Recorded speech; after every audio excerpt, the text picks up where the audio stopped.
Советлар Союзы геройы Петр Днепровның 105 жылдығына бағышланған бәйгеде білім беру ұйышмаларынан 10 команда қатнашты.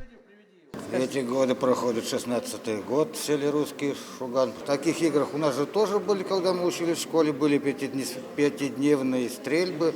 Мы выезжали с первого боевого оружия, я стрелял в варяж или в старом варяже. Biz indi bu oyunlarını көп yıllar özümüzde kabul ederiz. Hem bu yıl 35 yıllıkka Afganistan'dan askerlerini çıkarığa bağışlangan bu yarışlar alarını alğa tabadı. Foto bölgelerin көрсетірге тырышуларын құплақына қаршылабыз. Ярыш барышында катнашучылар мәктәп музейында да булдылар. Экскурсоводлар аларны Советлар Союзы геройы Петр Днепровның тормыш юлы һәм кылган батырлыклары белән таныштырды.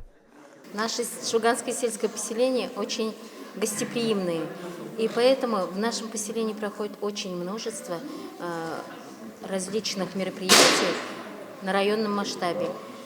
Мы рады видеть всех гостей. Я учусь в 5 классе и участвую первый год, но мне очень нравится стрелять. И я уже отстрелялась. Рус шуган көптен патриотический тәрбия буларда тырнак бирелгән. Чөнки әле менә бүгенге сөйләшүдә 18 кеше доброволец шушы сыналгы катнаша.